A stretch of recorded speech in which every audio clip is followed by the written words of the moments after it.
The third entry in the rebooted Star Trek series is here. J Abrams is out as director this time. In comes Justin Lin, known for his work in the Fast and Furious series. So does this film actually cement a solid trilogy, or is it just another summertime popcorn action flick? Let's find out.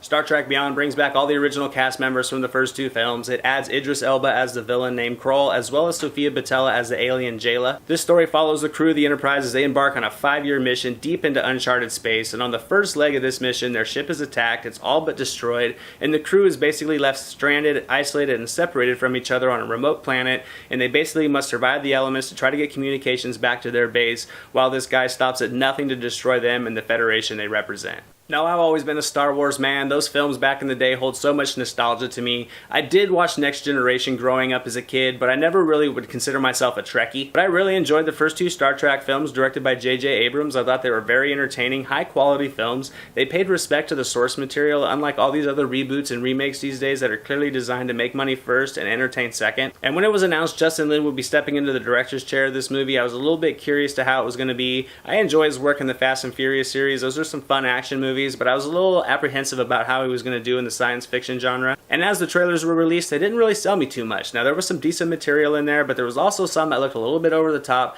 I didn't know how it was going to all incorporate into the story, but it was actually a pleasant surprise because after watching this one, there was a much more deeper story to this film than I had led to believe by the trailers. And this was a very well-structured story. Despite being a summer blockbuster film that's going to inevitably have tons of action sequences, it was a very character-driven storyline, and I found it compelling from start to finish. Splitting the characters up after the massive attack was a very smart decision in my opinion. It allowed the dialogue and the chemistry between the performers to shine through, and it also allowed for some added character development. And it worked so good because there was such a great flow between the characters. Bones and Spock had some good moments. There was a nice rapport between Chekhov and Kirk, as well as Jayla and Scotty. And I thought the special effects were very good. There was a couple scenes that weren't so crisp, but all the grand, over-the-top space action sequences were all very well done in my opinion. It turns into some great sci-fi action. It really had me on the edge of my seat. And this film was able to deliver a great balance of storytelling, character development, as well as all the action you can ask for, and it's about as good as a third film in a series can get. The sets and backdrops, wardrobes, makeup, all of it was great. It really does a great job of immersing the viewer into this science fiction world that they're creating,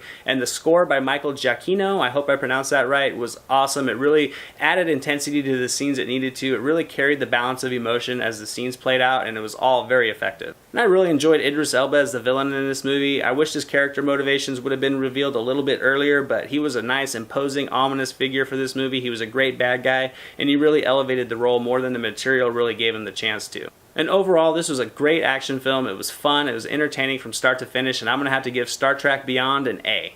This was a much better film than I thought it was going to be from what the trailers looked like. It was fun from start to finish. I really enjoyed watching this one. I definitely recommend checking it out. If you enjoyed the first two Star Trek films, or if you're a Star Trek fan and you like these newer movies that have been rebooted, you're going to love this one too. As always, guys, thank you so much for watching. I definitely do always appreciate it. Hope you enjoyed this review on Star Trek Beyond. Don't forget, if you like videos like these and you'd like to see more, you can always subscribe. Here's some other links you can click on to some other recent reviews. I'm Anthony, this is the Silver Screen Analysis, and I'll see you guys at the movies.